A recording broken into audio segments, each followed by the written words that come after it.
All right. So Amazon Web Services, that is our, I wouldn't say last module, but that is basically the second half of the topic for this course that we are going to be discussing. And basically, when we are going to talk about AWS, the idea is to make sure that we cover all of the functional aspects of the Amazon Web Services cloud platform that will help you all to be prepared if you are intending to get a cloud practitioner's certificate, right? So the cloud practitioner's certificate is the very first certification that AWS provides. And then on top of that, that is basically known as the foundational certificate program, just to test you on the understanding of the different products, the services that AWS provides, how to configure them, how to set them up, and how to start them, and how to work with them, right? And then on top of that, to have an understanding of what is the pricing model or the cost model around these different services. That is what is going to incur money. So if you're ever trying to set your own account up personally or for an organization, you have that basic understanding, right? So that is basically the cloud practitioner certificate. On top of that, once you understand the cloud practitioner's certificate or you pass that certification examination, if you are going to sit for it, you can take more advanced certifications that is kind of tailored towards specific products and services that AWS offers, right? So you can go for certifications with respect to cybersecurity. You can go for other advanced certification with respect to machine learning, developer operations, DevOps certificates, and stuff like that. But before you get to that point, you have to have an understanding of everything that AWS has to offer, right? So working on the fundamentals of AWS, the systematic approach for us will be to, first of all, understand the global infrastructure of AWS. So if you remember, in our previous discussions, we kept on talking about the regions where a cloud service provider will be offering their services. And then within each service, there will be what is known as availability zones. So availability zones are basically one or more data centers, essentially, that support the services in that particular region or those neighboring regions, right? So we're going to look at the global infrastructure that AWS has to provide and compare it a little bit from last year as well, as to like what was the infrastructure last year versus this year, and what is the market share for AWS, what are some of the other competitor options that you have with respect to public cloud offerings that you can keep in mind when you're working with AWS itself, right? Later on, we will also go through, as I just mentioned a little bit earlier, through the creation and sign up of a free tier account on the AWS platform, which we will essentially be using in order to kind of get an understanding of the different products and services that AWS has to offer. Once we do the creation of the accounts, and that process is going to require a credit or a debit card from our side, okay? Other than that, once we set that up, we are going to do the first two tasks, and that will kind of, allow us to get a glimpse of some of the AWS services that runs on platform as a service, which is to basically create a billing alarm for our operations to make sure that we are notified if anything is running or if anything is trying to cross the free tier threshold usage of AWS. In addition to that, we will create our own custom billing notification using another AWS service that is known as the Simple Notification Service, or AWS SNS, okay, in order to create a custom billing alarm, right? So you also have an idea that in case you want to create your own notification service, and in case you want to create your own alarms, how do you want to do that and how to set it up such that you get a notification on your email, or sometimes you can also kind of set it up to send a SMS and stuff like that to yourself when you're working with it, right? In addition to that, we will also work with setting up what we call as identity and access management user, or an IAM user, okay? Where basically you need to be able to kind of add more users to your organization. So when you're creating your account, your role is basically as that of a root user, right? But it is not advisable to work on AWS platform as the root user itself. Even if you are the administrator, it is always advisable that you create an account for yourself, right, as the admin account, and that is going to be different from the root user. So in order to create those accounts, in order to create the permissions that are associated with that account, right, because it's about access control and managing those access control, we have to create what we call as an IAM user. We have to create some roles and permission. So in this exercise that we will be doing, that roles will be that of an administrative access, right? So we will be creating an admin user itself. So we are going to get an understanding of how to do that and how to work with that. So basically, those are the two exercises that we'll be doing. And looking ahead, once we have gone through the process of creating the billing alarms and everything, and an IAM user and some of the permissions and the roles, we will start talking about how to create what we call as our own virtual private clouds on the AWS infrastructure. Now, please keep in mind that this is not the private clouds that we had discussed in the previous lectures with respect to the cloud architectures, or sometimes it's also known as deployment models. We're not actually building our own private cloud, but what we are building is a virtual private cloud, which essentially kind of is implying the fact that we are using AWS's private public infrastructure in order to create an architecture that works for us or our own organization. So that is the part where you have the essence of a private cloud, because you are the one who is using it, but you are not actually using a physical infrastructure to create that private cloud. So it is known as virtual private cloud as a result of that, right? So whenever you begin infrastructure as a service on AWS, you essentially start off with building the VPC, right? And within the VPC, you create your own deployments, which can, span across multiple regions, or within a region, it can span across multiple availability zones.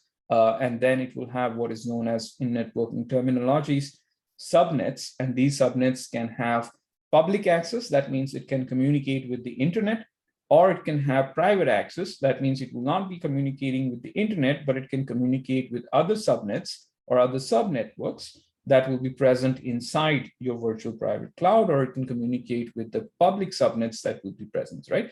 So to a certain degree, when we get there, we will discuss in a little bit more details about the architecture of setting up these VPCs. But in order to draw small analogies, it is actually kind of following the object-oriented programming paradigm, but mostly for networking principles and stuff like that, right? And the way that object-oriented paradigm is kind of set up and implemented in nature is through the help of what is known as security groups or network access controls. So it is also sometimes called NACLs, and then security groups is basically setting up firewalls for your Elastic Complete Cloud or EC2 instances that you will be setting up, right? So that is basically the gist of what we are going to be covering for at least the next 2 or 3 classes, right? So to get an understanding of how AWS came into being, just to quickly have a understanding for that, AWS was initially launched in 2002 itself, okay? The new concept and the plan that was formulated was implemented around 2003. And then the very first service, the public service that AWS had launched, was the simple queuing service that was created. So you basically can create a queue of the tasks that you want to execute on AWS, and then you can launch it or you can manage it through the AWS platform itself, right? In 2006, the full-fledged AWS public infrastructure was launched. So it came with, along with the simple queuing service, it's also offered the compute clouds, okay, which in AWS is known as EC2. And it also provided some storage capability, which in terms of AWS is known as the product that is known as S3. The full form for that acronym is basically simple storage service. That is where the S3 is coming from, right? After that, in 2009, the concept of the virtual private cloud that we talked about a little bit earlier was implemented. And then that is where all of the AWS or all of the AWS infrastructure that we know in the current day and age, which was previously hosted on Amazon.com, was separated from that domain, and an AWS domain was created in order to host all of the public cloud services that was being offered by Amazon. Okay, and then Amazon.com solely became a website for e-commerce itself, and it did not have any particular cloud offering, right? So all the cloud offerings was essentially moved to AWS domain itself, okay? And then there was many different events that happened after that. Some of them, like the CIA, adopted AWS as a provider. A lot of many companies, not just the CIA, other than that, a lot of big companies started adopting AWS as their infrastructure backbone and then implemented their whole business logic on AWS itself. And around the 2016 mark, AWS, just some facts, it hit the 10 billion revenue mark, and it keeps on growing. It has over 100 services from 2017 onwards. And then in 2018 onwards, it also has now a contract with Pentagon itself, where some of the data centers from AWS is offering currently are government clouds. So it is basically a dedicated hosting for all of the different government-related applications. It has different types of security, policies, governance rules, and stuff like that from the general masses, or the data center that generally supports the private companies or the everyday users, right? So right now, around like 2021, 2022, this number has increased a lot. The overall revenue that AWS generates is almost more than $25 billion. Okay, so it is a very huge venture, and it is the major player when it comes to public cloud offering in the market itself, right? So other than that, since we talked about here, there are more than 100 services in total, right? So it is not possible for us to kind of go through each and every one of them one by one. So to get an understanding is how we deal with all of these different services is by understanding the different product categories that are there. And then within those categories, there are different services that are tailor-made for different use case scenarios, right? So to begin with, and when you think of this, right, when you think of all of these product offerings, you have to kind of apply what we have already learned with respect to the basic cloud architecture, right? And we talked about service models of the cloud, right? We talked about there could be infrastructure as a service. On top of that, there is platform as a service. And then there is software as a service. And then there are other services. For example, there is database as a service. There could be machine learning as service, security as service, and those kind of offerings out there, right? So what you do when you try to get a grasp of an overview for your understanding of what are the different product categories, that is one of the systematic ways in which you can do this mapping based on what you already have learned with respect to the foundational concepts of a cloud service model, right? And then compare that against what AWS has to offer, right? So for example, if we start off with the very lowest level of a cloud service model, which is infrastructure as a service, that maps directly onto the compute category of AWS, right? And within compute category, the most basic kind of infrastructure as a service provisioning that AWS has to offer is in the form of what they call as the Amazon EC2, where EC2 stands for the Elastic Compute Cloud, right? So it basically gives you a virtual machine environment with an operating system of your choice.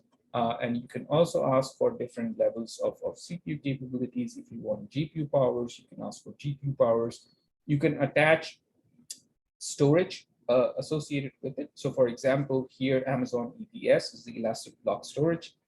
So that is going to act as the storage volume that is associated with any kind of local computers that we know of, right? So all the local computers that we have, physical machines that we use, they come with storage as well. So that is what EBS is kind of mirroring. You also have different options, such as you can perform or implement elastic load balancing. So if you have more than one EC2 instances, right? And that is acting as servers for, let's say, different types of application categories that you're running on the cloud, right?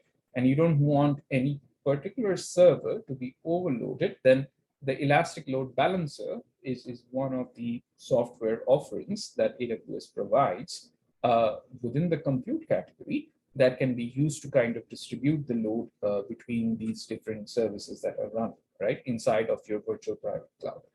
There is also what is known as the architecture of serverless computing, right? So serverless computing offerings is given by what we call as AWS Lambda. There is also other offerings such as AWS Fargate, which is also related. I don't think that is there in this particular chart, but these are all with respect to serverless computing, right? So just to give you a quick insight, we will talk about AWS Lambda when we get to AWS Lambda. There is also a category of serverless computing that we will discuss later on towards the course. Uh, but essentially, if you don't want to be responsible for managing and maintaining your own servers and you want to completely focus on the functional logic of the applications that you are developing, right? And let Amazon handle the backend processes with respect to how much resources is required to execute the processes that pertain to your application, then you can essentially use the services for AWS Lambda, right? So that is basically the idea around AWS Lambda, right? Similarly, storage has its own category itself. So you can use the AWS buckets, which essentially is the S3 service that we were talking about, right? In addition to that, there is also the Amazon's Elastic File System. EBS is also a part of storage that can be attached to your EC2 instances. You can also attach EFS instances. So that is the working memory or working storage with respect to a cloud. And the bucket storage, you can think of it like an external hard disk drive. You don't want to connect it directly to the EC2 instances, but it can be used to create backups and stuff like that, right? In addition to that, for networking purposes, you can have different category of services. So Route 53 is one of the most known services with respect to hosting your own web domains and stuff like that, and then routing all of the different requests that is coming from your web apps users into your servers that probably may be running in EC2, or it could be running in AWS Lambda or Fargate configurations and stuff like that, right? VPC is also a networking setup. Anytime you work with AWS, it is always preferable that you create your own virtual private cloud. So that will be a setup for your own. This will give you the capability to manage everything. And by everything, I mean in terms of compute, in terms of management, in terms of database, in terms of load balancing, in terms of storage, all of the different components will be present under a single roof. And that roof is basically the VPC roof, right? So we will look into this when we set up our own networking aspects, right? There are also different things such as integration of different services. So you won't be using a single product category. You probably could have more than one different product category and more than one services in each product category, right? So how do you kind of merge or integrate them together, right? So for that, you have availability of things like services like, simple queuing service, you have the API gateway, and then you have the simple notification service that we will be using in today's work example, right? There are also other categories like performing different analytics, right? That can be related to big data, that can be related to IoT services. There are different database services itself. So you have the relational database service. So if you're familiar with relational database, for example, let's say you are familiar with MySQL, then you can use Amazon RDS, right? Amazon has its own offering of its own relational database as well. You don't have to use the MySQL version, or you don't have to use the Postgre version. There is one called Aurora. So you can use their own inbuilt. That saves you a little bit of money with respect to how much is the uses. Then there is DynamoDB as well. If you are familiar with NoSQL or schema-less databases, then you can essentially use DynamoDB. But there are other offerings as well. And then there is the management aspect of it with respect to AWS CloudFormation. CloudFormation kind of automates the process of launching different components within your virtual private cloud, starting from EC2 instances to elastic load balancing to storage volumes and those kind of aspects. And then CloudWatch, which runs as platform as a service, right? Because most of the monitoring applications are supported by the cloud vendors through platform as a service. So CloudWatch is also something that we are going to be using because CloudWatch is Amazon's primary monitoring service, right? So anything that you have to, or majority of the things that you have to monitor within the AWS platform, it goes through the CloudWatch service itself. So even for our custom billing alarm that we are going to be creating with respect to a static dollar amount, that has to be done through CloudWatch itself.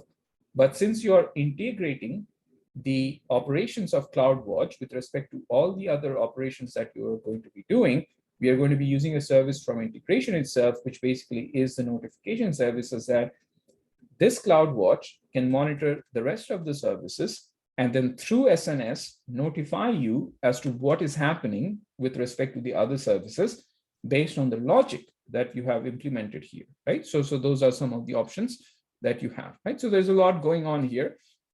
And then that is just a glimpse of some of the categories that AWS offers services in, right? And it keeps on growing as the years passes by. So again, to give you a quick idea, and you can make a note of this if you are ever in a position in the future that require you to consider the usage of cloud services, then these are all of the different extensive or comprehensive list of categories that AWS has to offer, right? So even niche things such as game development, or if you're going to be working with Internet of Things platform, there are also support for mobile services, or mobile edge services is something that has been started recently by AWS. And by recently, I mean a few years ago.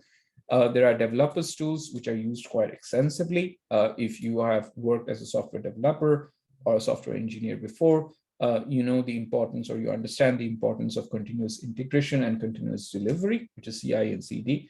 So that is something that is required or implemented through dev tools and stuff like that.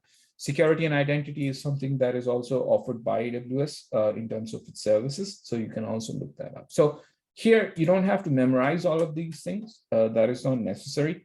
The basic offerings is something that you will get an understanding of the more we work on these different products and services. But the whole idea of this roadmap, or it's not a roadmap per se, but this list is to basically, for future reference, where if you're ever in a situation, then you know that these are the offerings that is given by AWS. And please keep in mind that a lot of these services, you will find this common or overlapping across the top cloud players, right? How they implement it and how they kind of set these applications up or offer these services. That might vary a little bit from one cloud vendor to another cloud vendor.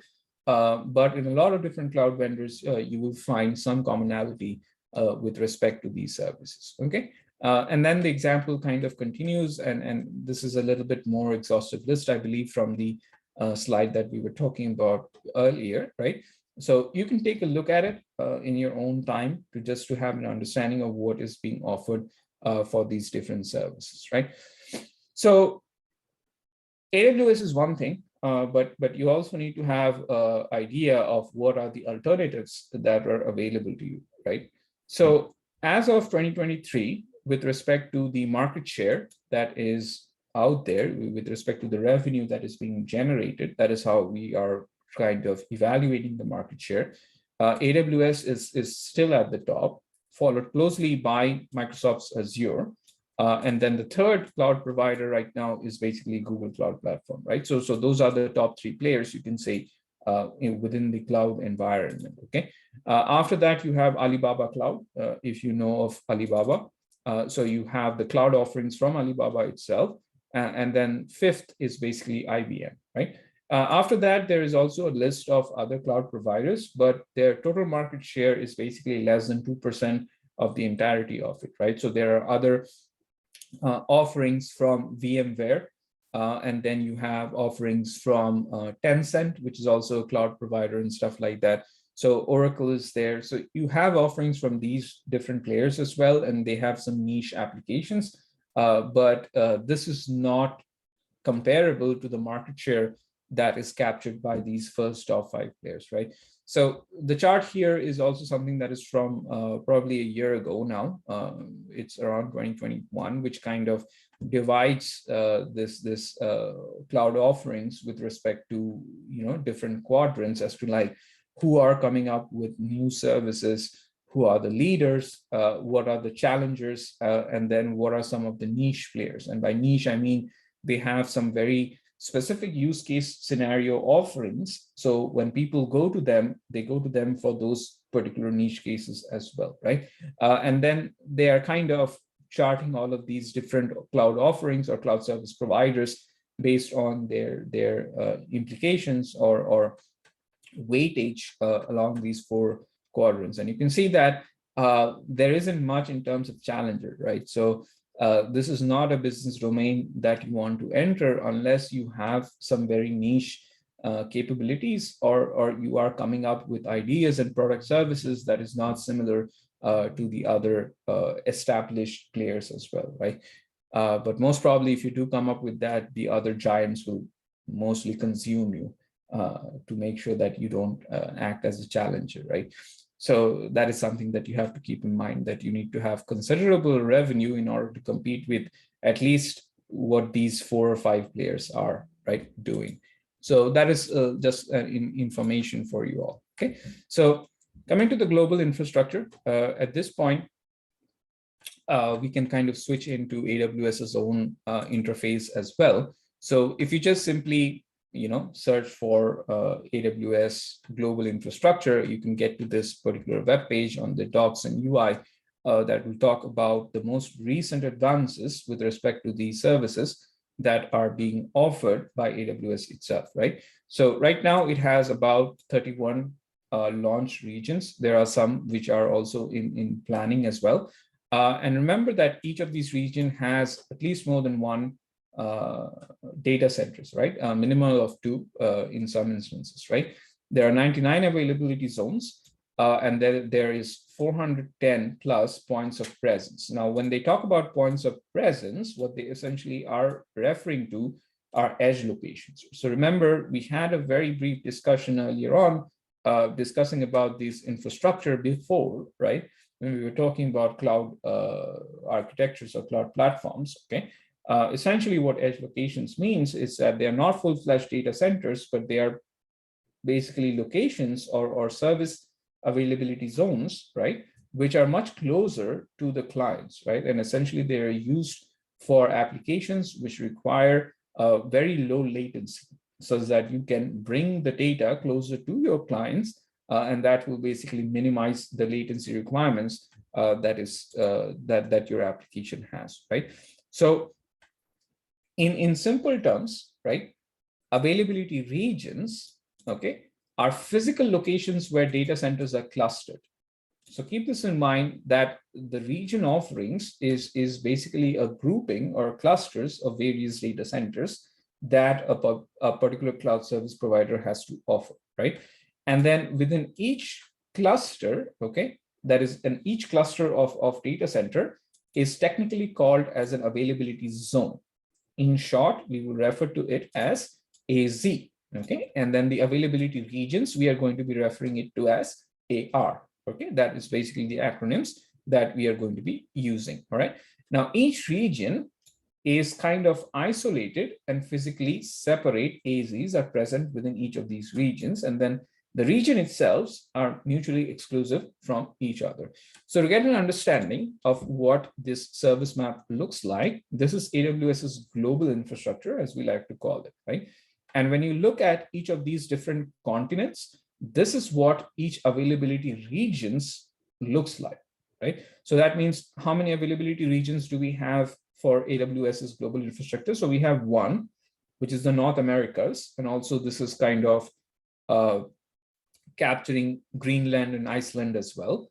And then you have the South Americas, then you have the Africas and the Europe, and then you have the Asia Pacific, and then Oceania within that, right? So basically you have 4 distinct availability regions. And in each of these regions, you can see that there is this cluster or these dot of blue and red clusters, right? So these clusters are specific availability zones within each region, right? So right now you can see that there is only one availability zone within the entire South America region of Sao Paulo. And then within that, there are 3 distinct AZs that are present within that cluster, right? Similarly, the red dots are the ones that are planned in nature, right? So the Canada West is coming. There is one in Canada Central already that is present. I believe this is, looking at the map, the Toronto region, but I may be wrong, so we might have to double check.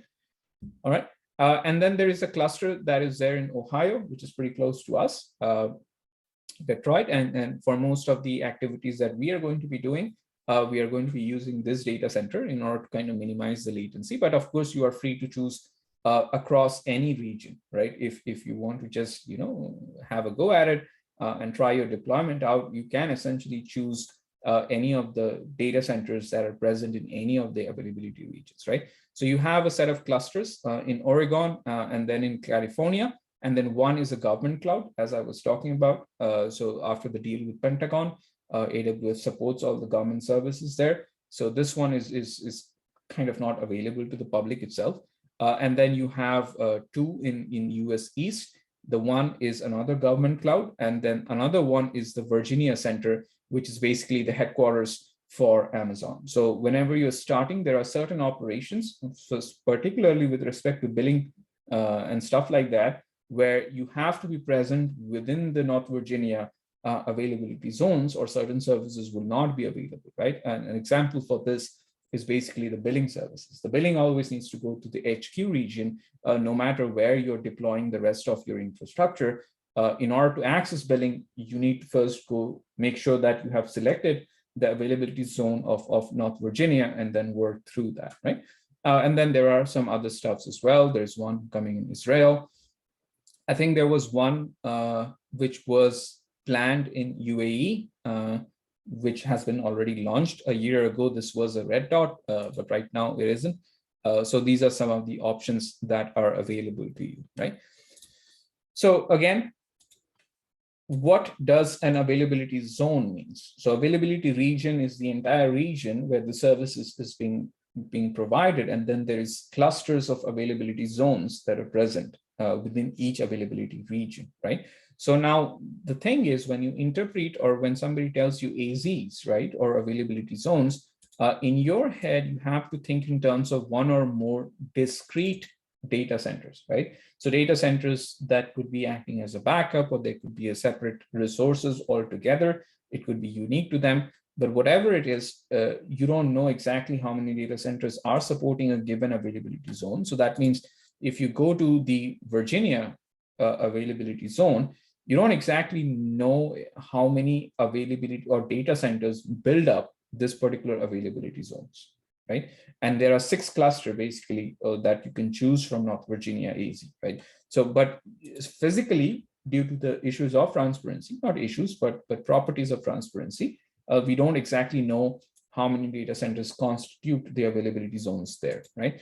And always keep in mind that you can design your apps. Okay, and when we talk about designing your apps, that means that, rent out the infrastructure, or if you're working with platform as a service, only in those instances. Software as a service, there isn't much of an option there. You just access the service through the browser interface and stuff like that.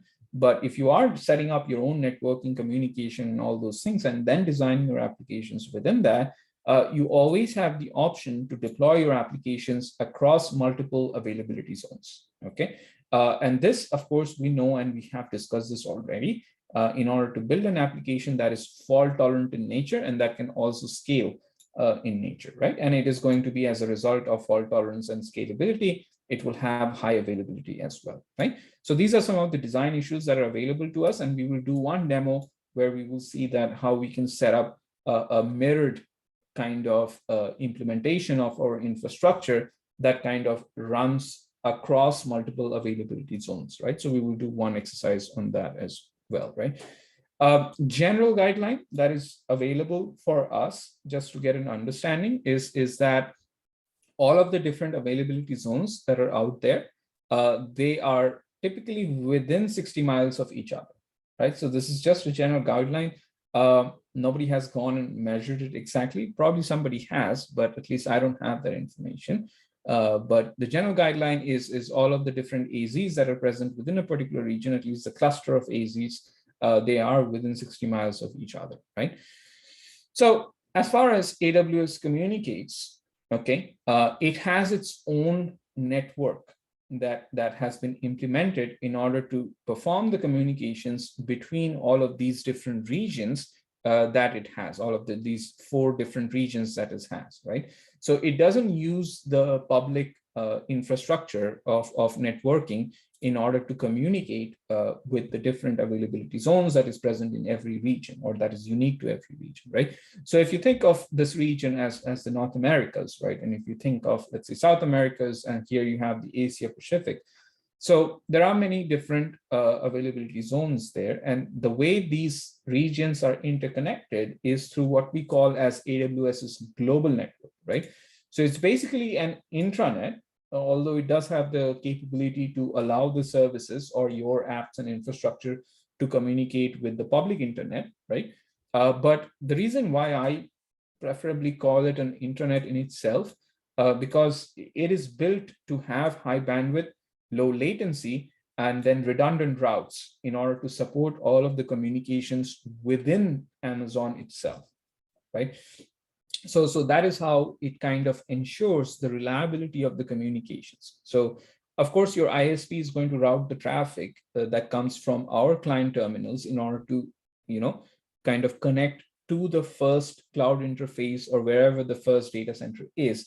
But once the communication reaches to the AWS's side, right, or within AWS's boundaries, it does not use the regular communication channels that are out there. It is using this high bandwidth interconnection that has been established by their own infrastructure itself in order to give us high availability and high reliability of the communications that take place, right? So later on in the pricing, you will realize that as long as you are kind of communicating within the AWS's global network, you won't be actually charged. Your actual charges will happen when the communication is coming from outside the boundaries of AWS's global network, as far as the pricing with respect to communication goes, right? So that is something that you have to keep in mind when working with the AWS infrastructure, okay? And this is basically the representation of AWS's global infrastructure probably a year ago. So you can kind of use this as a reference to see like what advancements AWS has made in about a year. And we kind of know what advancements they have made. All of these different data centers that you see, well, the availability zones, we should not call them DCs, but all of these availability zones which are present, they have now been implemented. I think the New Zealand one and the Canada West is still something that they are working on, right? Yeah, and probably the Thailand is also in deployment, right? But this wasn't even planned back then a year ago. So they have already opened probably like three or four new availability zones in about a year's time. So this was 84 availability zones a year ago. And right now we are dealing with 99 availability zones. So that means in a year, they have established around like 15 availability zones already, right? So that is some good stride, right? And this is basically a little bit more detailed description of the North America region, because, well, that's where we are. And we will be mostly dealing with the North America region itself, okay? And then these different locations have the services, as we already discussed. So we have one on the West Coast, we have one for the Midwest, and we have one for the East Coast itself. There is nothing on the South side as per se, but there are certain edge locations, specifically in Florida and in Texas, in order to reduce the latency of any applications that you have, right? What you have to remember is that for each of these regions, that is the North Virginia region, and then there are government clouds. You don't need to exactly know the AZs for the government clouds, because it's more of a good to know aspect, so you can keep it in mind. But kind of have an understanding of how many AZs are present in each of these ARs that is being deployed, right? So the HQ, or the headquarters, is basically the Virginia region, right, within North America. So that has around 6 clusters or 6 availability zones that is present. And this was the very first, because it is the HQ, availability region or service where service was being provisioned, right, by AWS itself. The one that we will be using very often is basically the US East Ohio region, okay? But these are both within the US East offering. And we have 3 different availability zones that are available within Ohio region. And this was very recently launched, comparatively, like how long this service has been going on. This has been launched around in 2016 or only, okay? So there are also some in the California region. There are 3 availability zones in the California region, and then you have the US West, Oregon, which has about 4 availability zones, right? So these are a little bit of the older. And then you also have the option for actually Canada. We can actually use this one as well, because I think this Central Canada region is around in Toronto. So that is not that far away, but I think Ohio, as far as closeness is concerned, is pretty close to us than Toronto itself, if you measure the geographical distances and things like that. Okay, so again, you don't need to memorize this, but for this chart in particular, you need to have at least a high level understanding of where the service offerings are and what type of service offerings that are available to you, right? Because if you're working as a cloud architect, or even if you're taking the cloud practitioner's certificate examination, you might get questions that can ask you with respect to where the offerings are and what type of offerings that they're giving, right? So at least have a brief understanding of where you are, because the companies that you might work with require you to kind of reason with respect to how your deployment is going to be. So it is always advised that you get an overview of the service offerings in the region that you are present in, right? So that you can always kind of rationalize with it, okay? So the next thing that you have to be aware of is AWS pricing, right? So most of the stuff we will be working with, majority of it, around 90% of it, will have a free tier options, and we will talk about that. But there are certain services that we still have to go through the demo, but it is not included in the free tier options, okay? So there are 3 specific categories that AWS charges you based on, right? So you have the compute category, which is basically the EC2 instances. So there, the charges are basically based on how much CPU that you use and how long you use it, right? So it depends on the type of different application instances that you're going to deploy in your VM, and then how much RAM that is going to be using, and for how long you have been using that, right? So again, remember, even if you idle, remember we talked about this, that there are idle states as well.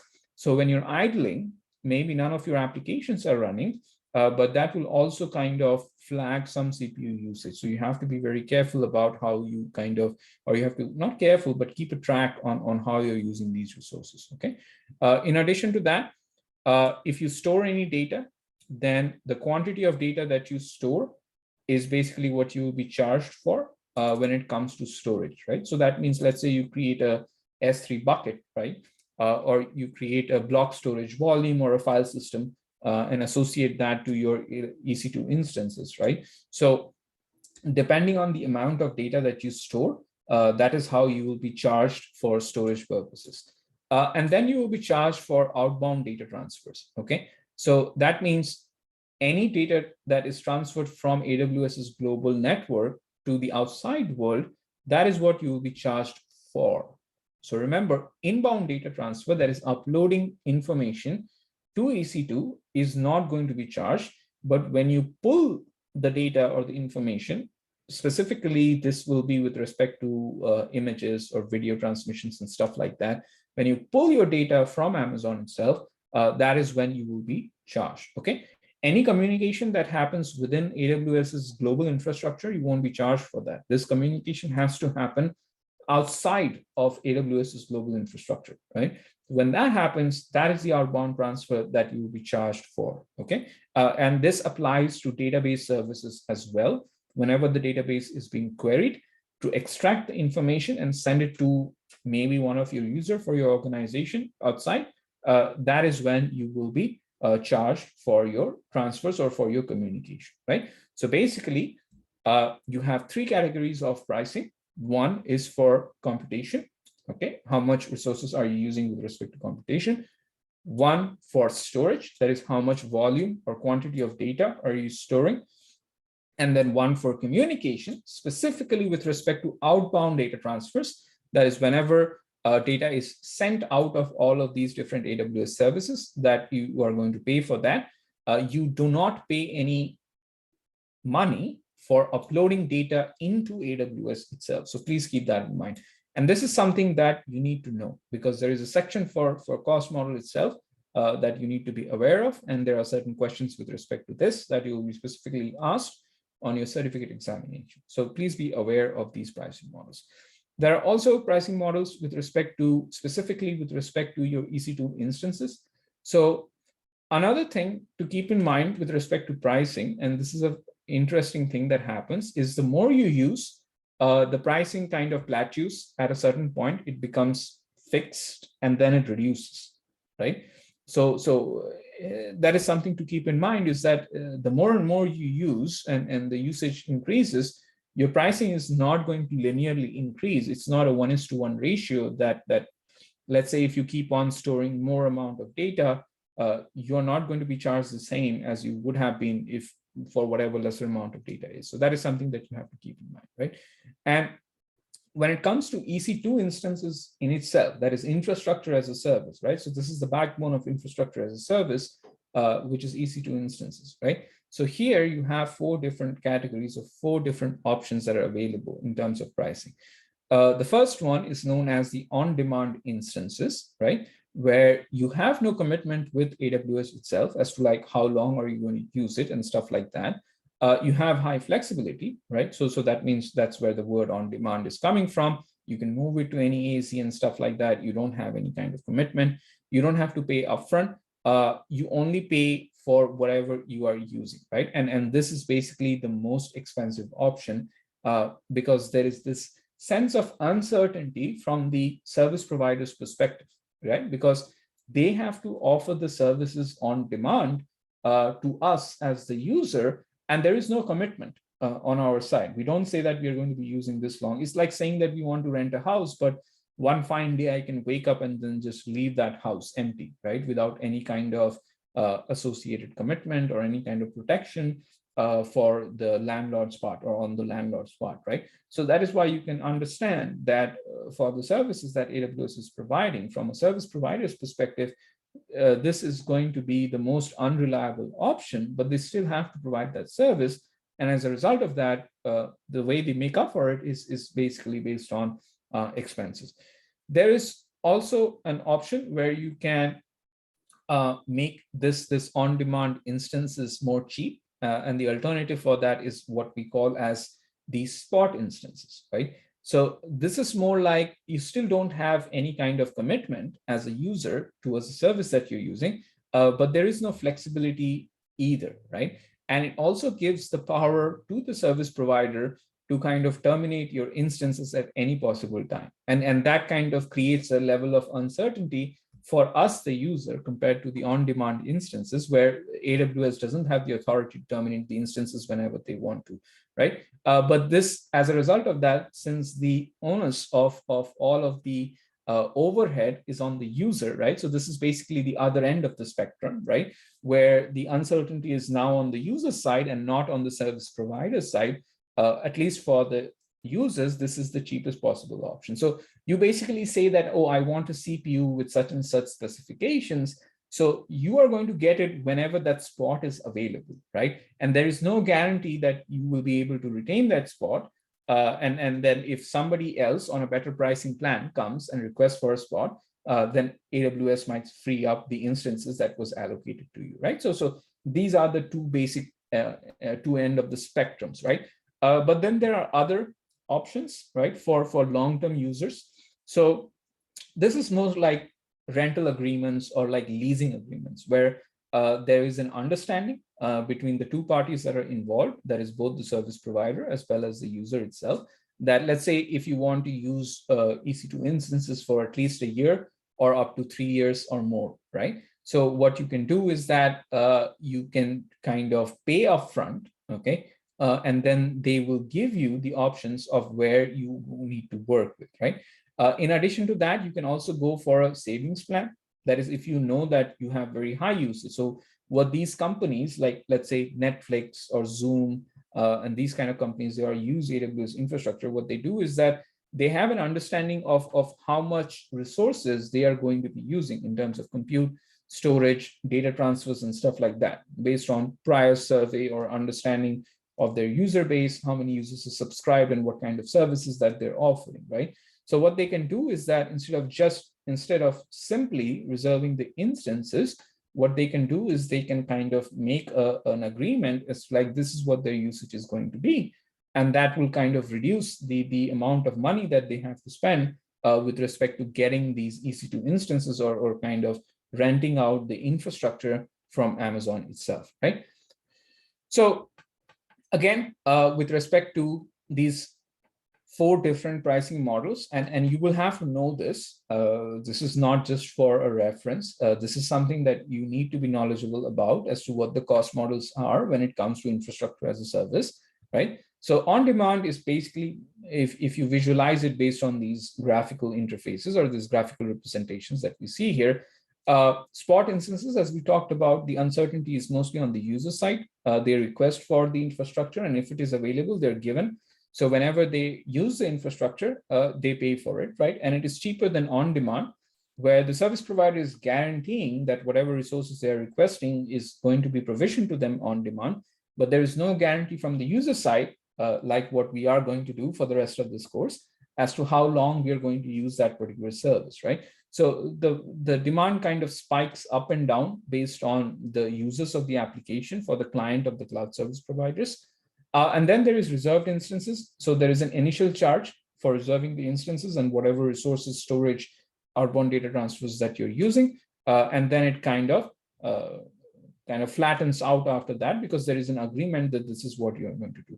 And we also talked about dedicated hosts before, that if you know that this is the amount of resources that you need, you do not want any kind of sharing or multiplexing of the underlying hardwares that is supporting that, then you basically use a dedicated host. So for dedicated host, it's like signing a rental agreement with AWS, similar to when you go and rent out your apartments and stuff like that. You sign a rental agreement, right? Which kind of outlines what are you allowed to do and what are your responsibilities, what is the responsibility of your landlord, and so on and so forth. So dedicated host pricing models is similar to that, right? So there is also a pricing calculator for any different types of services that AWS has to offer. So if you go to this particular link, right, that will take you to this, where is the pricing? Okay, so these are basically the documentations of the same thing that we're talking about. But if you go to this site, which is calculator.aws, and then the index page, you have this option of creating an estimate for the different types of services that you are going to be using, right? So you can search by a location, or you can search by just the services that AWS has to offer. So here you can see that Aurora is there, which is like the relational database. So if you go by locations, you can choose a particular region. So let's say our region is US East Ohio. So we can stick to that region, okay? And then you can search for different services, or you can configure any of the existing services that you have up here, right? So here, if you search for, let's say, if we can find EC2, right? So once you look for EC2, which is infrastructure as a service, then you will go to the configure option for each of these services, okay? And then it will ask you about the different options for setting up your infrastructure as a service environment, right? So for example, the first thing that it asks us here is the field of tenancy. Tenancy, as we had discussed, is how many other users are going to share the hardware on top of which our virtual infrastructure is going to run, right? So you can do a shared instance, you can do dedicated instances, or you can do dedicated hosts to begin with, right? So that is saying like you have an entire physical machine for your purpose itself, right? So the cheapest option for everyday users is basically shared instances, right? And then you can specify the operating system, which we have already learned is called the guest operating system distribution, right? So we have the host operating system, and then we have the guest. So this one is the guest instance that we'll be working with. So here you have a lot of variations of Linux, mostly Linux only. You won't see the Mac here, but there is Mac options as well. We will find that later on. They don't offer that as such, but you can still choose it from a different user, right? If you have an understanding already of what is the usage pattern going to be like for your operations, then you can specify these options. So let's say if you have a web service like such as Netflix, right? So every time in the evening, till the night, you know that there is going to be a spike in your operations, right? So you can select daily spike traffic, and then you can select the days in which that traffic is going to be present, right? If you have a service where there is a weekly kind of spike, can somebody tell me an example of an application where there is a weekly spike in traffic? Anybody familiar? Say that again. If a new show comes out on Netflix, weekly spike. Yeah, we can put it that way. Is there any other example? Can you think of an application which shows weekly spike of user traffic? NFL games. NFL games, yeah, you can say that. Or if you're going along those lines, we can probably say, any kind of episodes that are released on a weekly basis, because now these providers have come up with this idea of not releasing everything in one go, and they release it one episode at a time on a weekly basis. So that is there. So yeah, payday site is also an option. So if you get paid on, let's say, a bi-weekly basis and stuff like that, then yes, that is also an example that we can use, that people go and access their information and check things out. Monthly is also there. I think we can kind of overlap some of these examples, but you get the idea, right? So you have these different options. And if you know that you're going to be having a constant usage over the time, or I can say an example of weekly spike traffic is when your assignments are due. That's when you see a spike in traffic as well, right? Before that, there is no traffic. Right, so that is also one example that you can use, right? Anyways, so then you can specify how many instances that you're going to be using. So let's say I want probably about 5 different instances, and then this will be running on constant usage, right? Because I probably don't have an idea of how much my usage is going to be, so I will just leave it at constants, right? And then there is different option here, that is what is the instance that you're going to be using. This requires some familiarity and understanding of the different profiles. Remember, when we're talking about deploying a VM, we talked about these different steps, right? Where you have to choose a different profile. So one of the very basic profiles or specifications. So for example, here, you can see that they have given an example here, which is the T4G.nano instance. And the way that it is elaborated or elucidated is that it will give you 2 virtual CPUs, okay? And it will give you 0.5 gigs of memory. This is the RAM, by the way, keep in mind.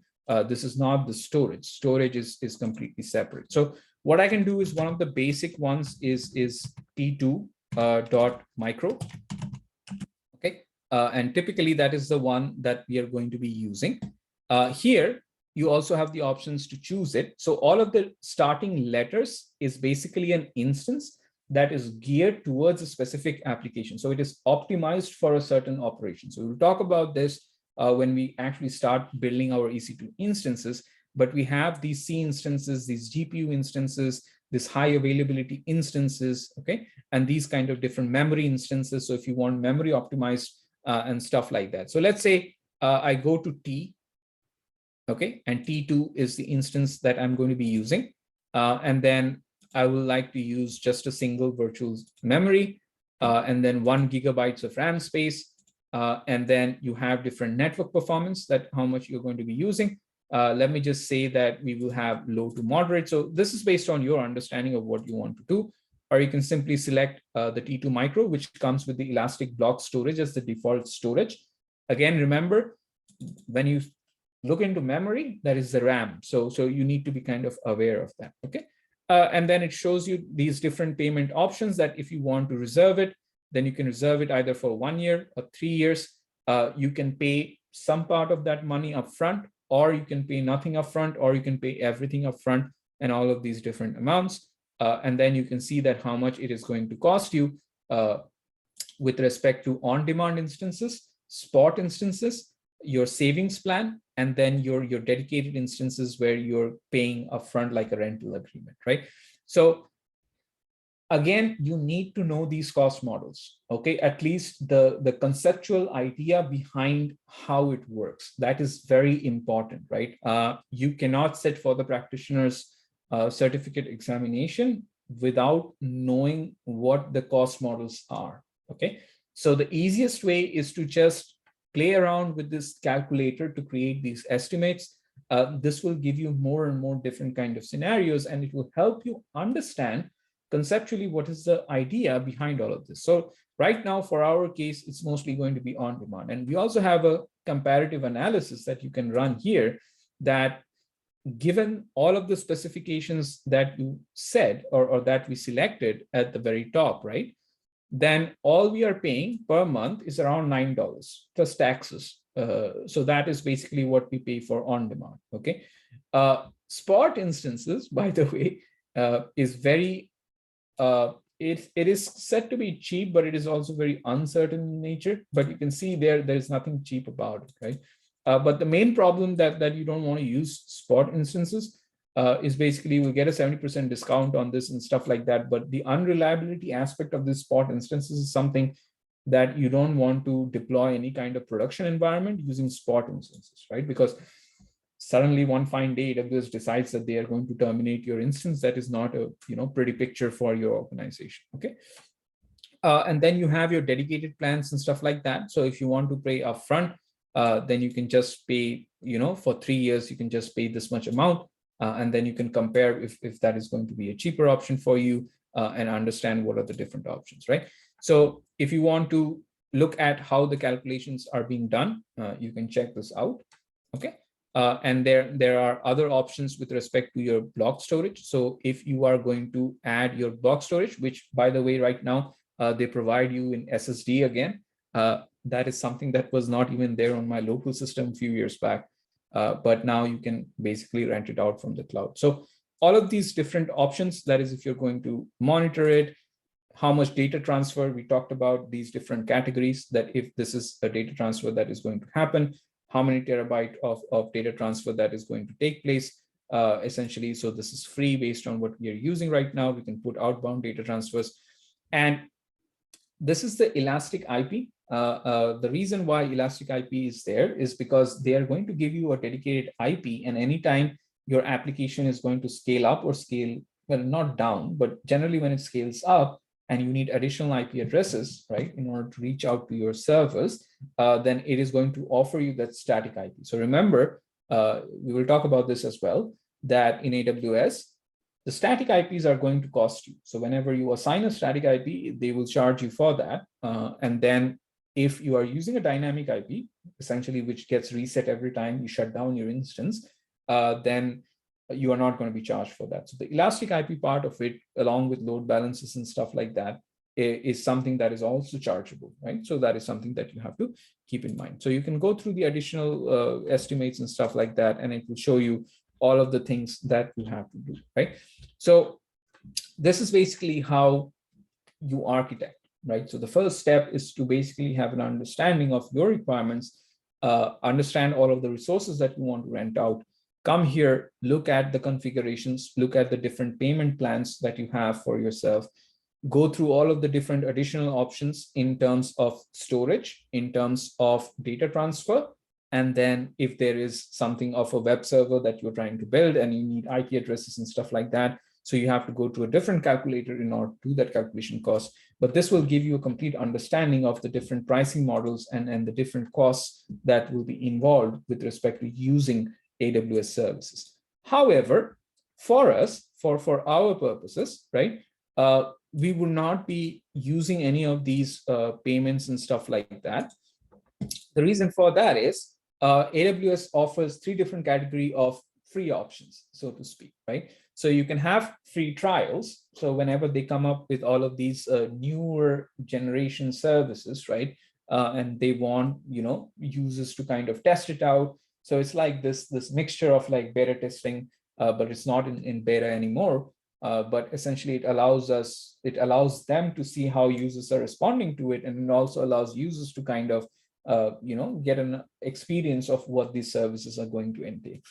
Then there is another category, which is 12 months free. This is what we are going to be using. There are certain services which are always going to be free, and you can check them out from these different options of free tier details. So basically, I just Google searched Amazon free tier, okay? And then this is the website that I am currently visiting. Okay, so you can check for the ones that are always free. So for example, if you're using the NoSQL database, which is Amazon DynamoDB, okay, up to 25 gigabytes of storage, it is always going to be free. So you can always use this for your own application as well, right? Similarly, for Lambda, AWS Lambda, which is the serverless architecture of execution. So you just write your own functions, which is going to implement your business logic. So up to 1 million requests, it is going to remain free. By the way, per month, not in the lifetime, but per month, you will get 1 million requests, right? Similarly, for simple notification services, you have these options. CloudWatch is always free. Here, note one thing, that this is a part of free tier as well. So that means this free tier is somewhere, it will expire at a certain point of time, right? The one that we will be using is 12 months free, because we need this guy here for the Amazon EC2. So the free tier usage threshold for Amazon EC2, which is infrastructure as a service, is basically 750 hours per month, but we are only restricted to 2 different instances. So we cannot use all of the different types of configuration and specifications for EC2 instances when we are using the free tier. We will mostly be using a T2 micro, that is the 1 CPU virtual and 1 gigabyte of RAM, in order to get an understanding on how to set up the infrastructure. Or we also have the option of T3 micro that increases the virtual CPUs by a little bit, right? But doesn't make much difference. But the thing is that you get the option for Linux. I think you should also have the option for Windows distribution as well. I don't see that. Yeah. So we can run Windows only on T2 micro or T3 micro. So that's pretty good offering, right? In order to start it for the first 1 year, you get that entire thing. In addition to that, we can use the relational database, so we can test it out and stuff like that. But this gives you these numbers are more than enough, right? For independent users, right? So if you want to try out machine learning, you can use the free tier account, right? And all of these things. If you want to do data analytics and different operations like that, all of these different services are available for free, and these numbers are going to be more than sufficient in order to work with it, right? So if you ever are in a position that you want to use AWS's services, come to this AWS free tier. And then you can search for the different options which are on trial right now. So let's see if there is anything on trial. So you can use AWS SageMaker, which is basically the machine learning option, and all of these different stuffs that we have. So you can take a look at it. Okay. So keep in mind that you can always try and learn from Amazon here. Okay. The only difference that I found, that recently I was working with GCP. They don't have 12 months option. What they do have is 3 months of free tier, the GCP itself, and it comes with all of the different stuff. And the reason why Google gets an edge is because of their software services that can be integrated for API, which basically I'm referring to things like, Google Places search, or you're going to use the Google Maps SDK and those kind of things. So that is where Google has a superiority, right? But it only comes for 3 months. And then they do give you around $300 of free credit to kind of work with these different specifications. So they don't say that this is how much you can use it. They just say that, hey, here is $300, use it in the first 3 months and use it as much as you can in order to reach this. And that is a very considerable high amount, right? But it just expires very soon. That is my only kind of thing against Google, is that they could have at least spanned it out a little bit, right? So that is what we have to create. Okay, so you can take a look at this. That is something that will give you an idea of what are the different services. So now we can finally kind of move on to creating our own account and then start working with this. Okay, so I'll be closing all of these unnecessary tabs. So you can start with me, or you can try it out later, but it's always suggested that you work with me, so that if you hit a snag right now, then I can help you kind of overcome the snag, right? So what you want to just search for is basically AWS free tier account. Okay, so this is what you want to search for, and then look for the aws.amazon.com free, right? So that is basically where you want to start off with. So when you go to that service, basically the first step is to create a free account. All right. And it will take you to this, sign up portal and sign up page where you have to kind of work with this. All right. So we don't have an existing account. Okay. But what you can do is basically initially, first you have to give your email address that is going to become your root user. Okay. And then you have to provide an account name, which you can change once you have signed up, right? So first of all, go ahead, put an email that you have worked with, and then put an account name of your own choice that you're going to be using in order to refer to that particular account, right? So in this instance, so just give me 1 second. Okay, so let me see if this works or not. Because I used this email before. So let me just see if this will take it or not.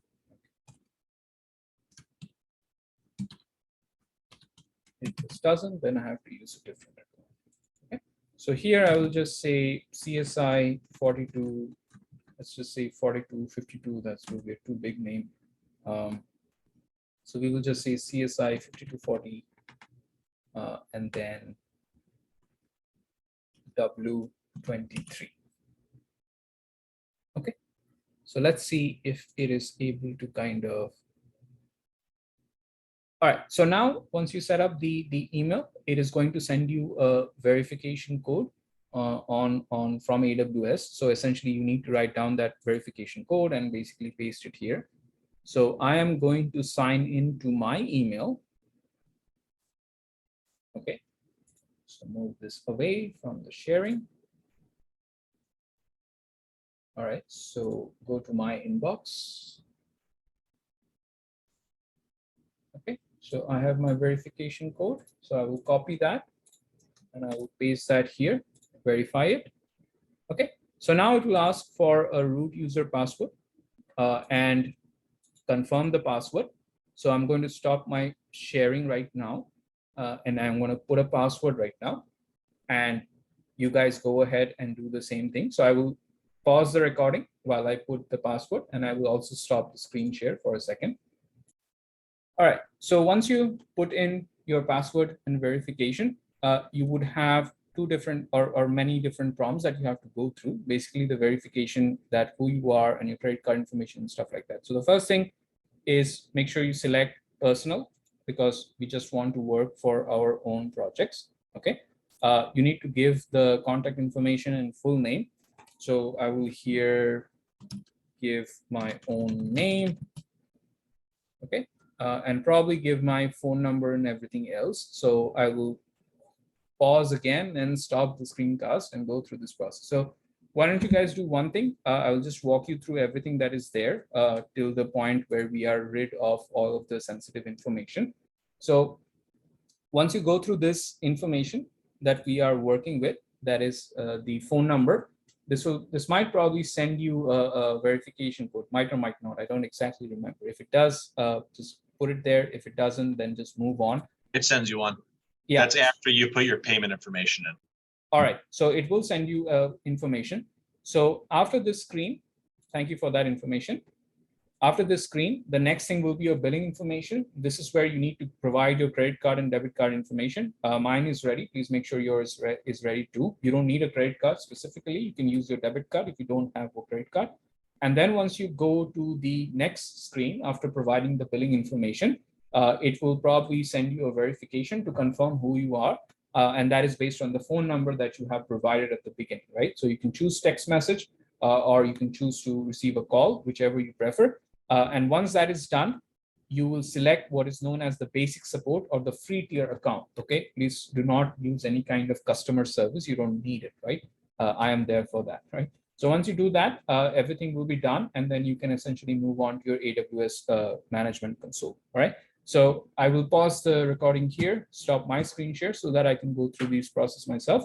And please do the same thing on your side if you have not already done so. Okay. All right. Resume recording. Okay. So once you have done the verification after your billing and payment, you should basically select this basic support. You don't need any kind of customer support from Amazon and stuff like that. Once you do that, just hit complete sign up. Okay. So that will take you, or that will give you this verification essentially. And I hope everybody has reached to this point. If not, please speak up right now so that I can help you out. Or if you have already reached it, then just go to AWS Management Console, right? So here, this is your sign-in screen that you are going to be seeing quite often, right? And there are two options of sign-in that you have. For the first-time users, when you're signing it for the first time, you need to sign in as the root user, because at this point of time, you have not set up any kind of IAM user, right? So you have not set up an admin user. You're basically creating this stuff, right?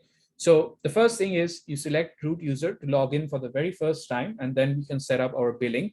Because keep this in mind, and this is a very important piece of information, other than the root user, nobody else would be able to access the billing information, not even the administrators. So this is something that you have to keep in mind, that if, and for the first time when we are working, or if you're ever working with billing, you need to sign in as the root user, and you need to make sure that your region is Virginia.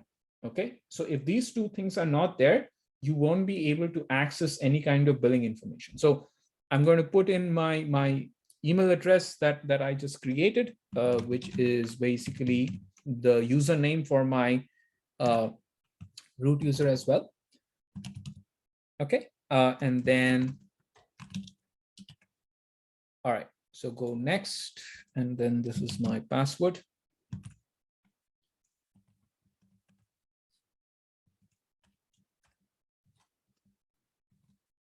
Okay.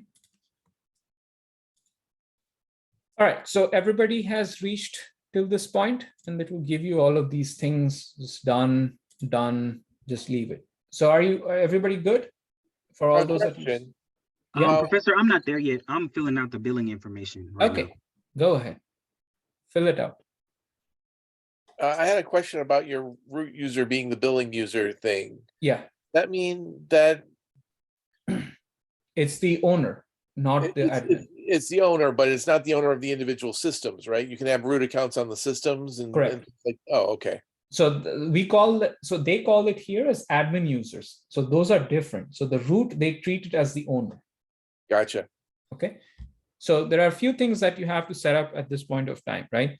The first thing is you cannot be in Ohio if you need to access your billing information, right? So you need to, when you click on this region here, we'll wait for Matthew, and once he comes in, we will do it. So let us know when you reach there, right? Let's wait a few minutes for him to finish. Resume the recording. All right, so a few things that we need to change at this point of time is, if you look at the top right corner, you have basically your account ID and your name. If you want to change this, you can go to settings and you can change all of this name, whatever you want to give. Right besides that is all of your service offerings. So you can see all of the different continents that we talked about, all of the availability regions, and each of these availability regions, you have many different availability zones that you can essentially use. Okay. And of course, since we are using free tier account, we cannot access a lot of these stuffs, and some of these stuffs, I don't even know why we want to access it, but it's okay. So we want to switch to North Virginia. So the first step that you want to do is basically go to North Virginia, right? Just to give you a quick walkthrough of what this console is going to look like. Most of the services that you want to look for, you can just essentially look for it in this search bar.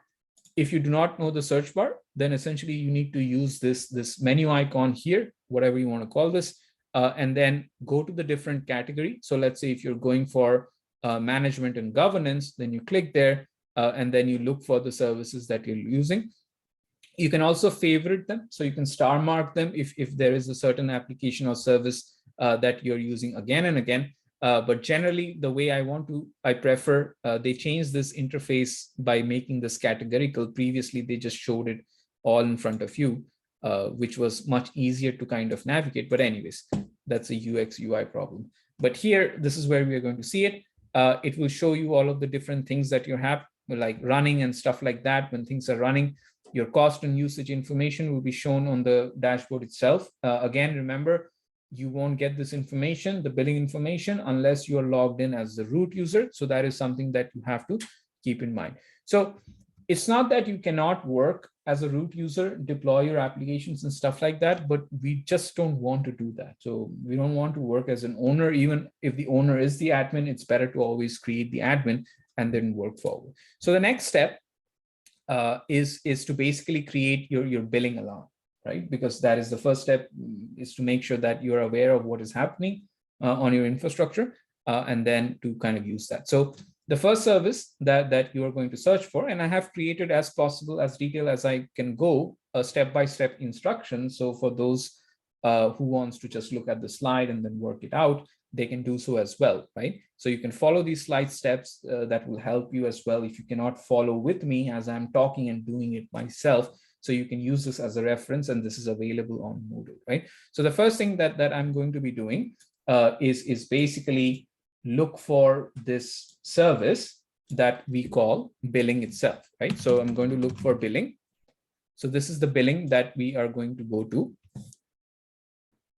So it will open up our billing information, give us all of these different stuff and all of these things.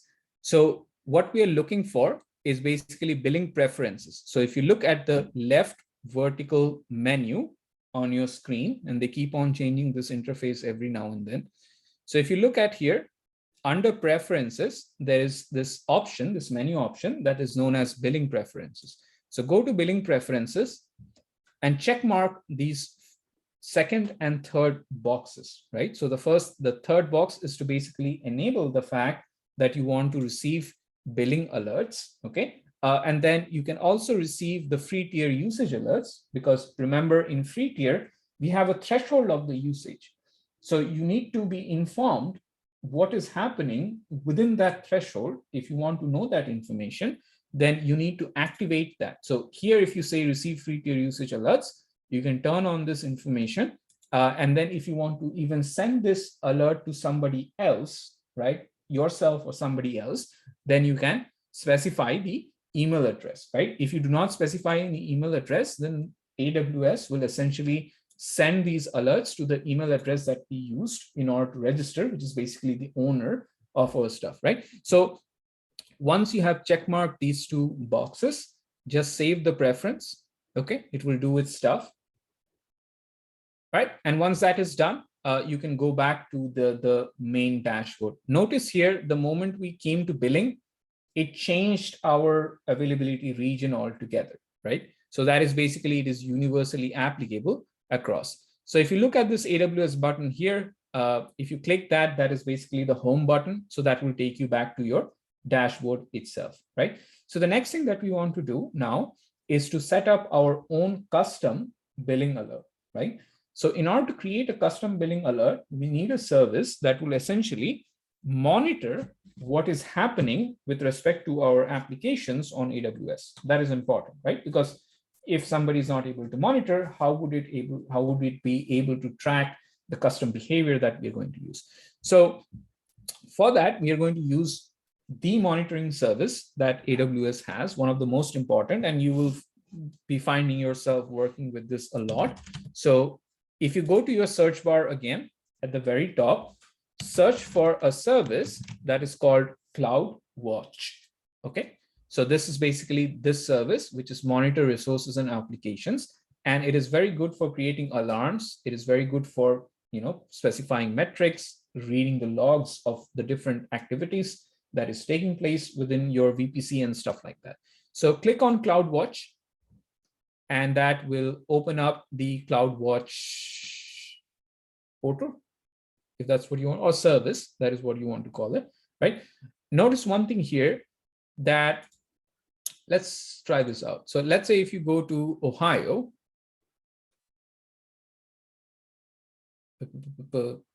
so you always want to make sure that you are in the US East North Virginia region, okay, or US East 1, as they call it, in order to set this up, right? This is where we are going to set it up through the HQ itself.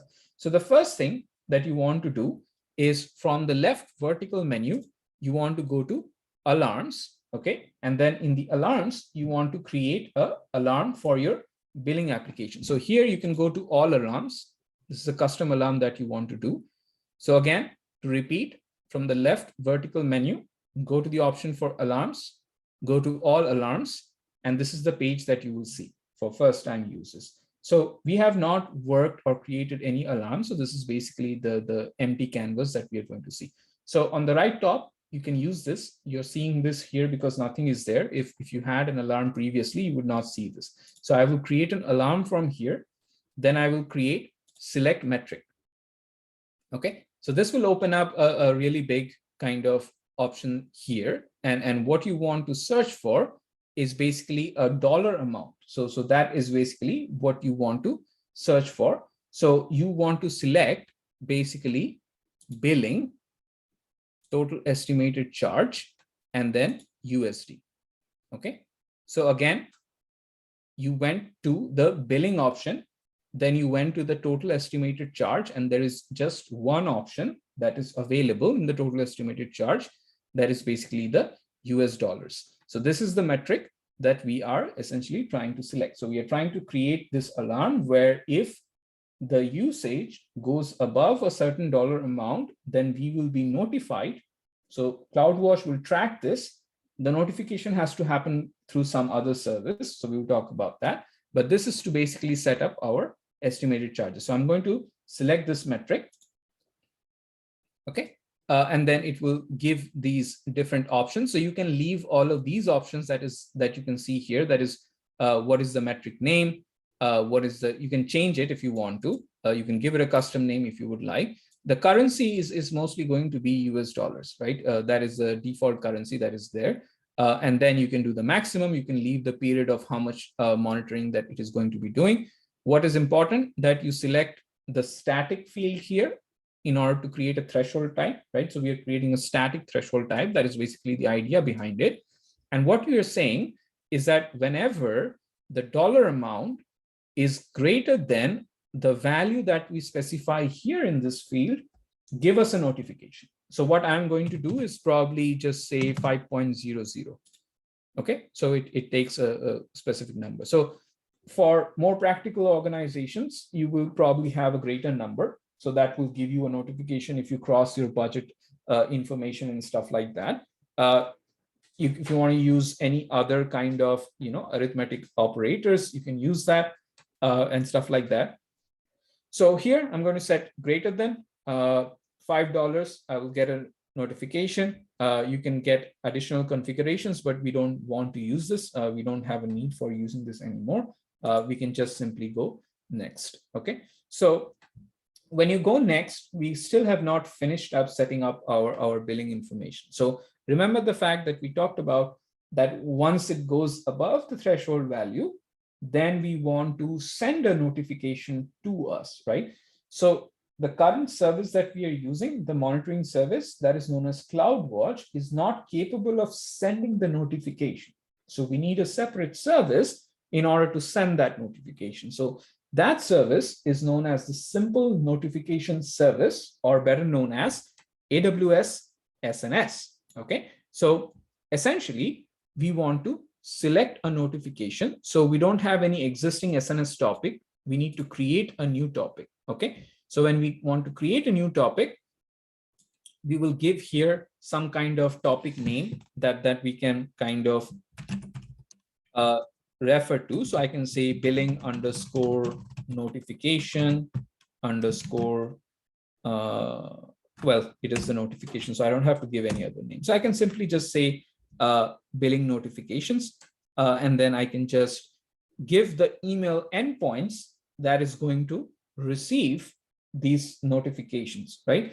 So here I can separate all of the emails using comma. So comma separated values, and I can specify these different emails that I would want to receive the notification that will be receiving. So what I can say here is I can give my own email address. You can give any other email address that you want. And I can give something like this. So I can just use my primary email that is different from my root user. And I can create this topic. Okay. So now if we go to this view in SNS console, if you middle click this, that is your mouse's middle button, basically what I'm telling you to do is to open this in a new console, right? So in a new tab, sorry. So if you look at it here, this is what you're going to see. This is basically a different services console. This is the Amazon simple notification service. The whole purpose that we are using this right now is this service is responsible for sending the alert when CloudWatch monitors and notices that the usage in terms of dollar amount has crossed above the threshold that we specified. So then it will tell SNS, okay, and SNS is the integration service. So SNS will receive that information from CloudWatch, and then SNS will send that notification to whatever emails that we have specified here, right? I know that there are ways where you can put cell phone numbers and stuff like that, but that is not 100% reliable, right? It depends on the mobile provider, whether you are within the network of your mobile service and stuff like that. So email kind of is reliable, right? So it reaches in some way or the other. But what you need to kind of notice here is right now, it says pending confirmation. The reason why you see this is because you cannot simply add any email to the notification service and expect that to work, right? Because that will allow you to create a lot of spam emails, okay? If you're using SNS to send out this newsletter without the verification or the permission of the users whose emails you are adding, right? So what you need to do in order to accept this, to make sure that you receive the notification, you need to go to the email that you have specified. And I'm assuming that you have the access to the email that you have essentially specified here, right? So once you specify that email, it will give you a confirmation message, right? Where it will tell you that, you have been added to this list, whether you want to accept it or not, right? So once you accept it, then you can essentially, this will essentially change to kind of approved, right? So go ahead for your emails. So let me just show you the snapshots of what we are talking about. So this is what you will be seeing once you have confirmed that email address. Once you go to that email, your email that you have provided there, and you have confirmed that, it will essentially show you this particular email address, okay? So please make sure that you go and do that in order to activate the billing notification, all right? Give it some time if you have not yet received the email, and it will come, all right? So moving forward. Watch out for it. It may go to junk. Mine went to junk, so okay. check So your junk folders. that is a good information. So please go to your spam. Yep, it went to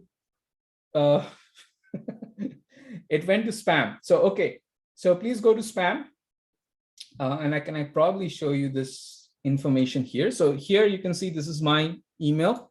It is actually present in spam, right? So you can report it as not spam.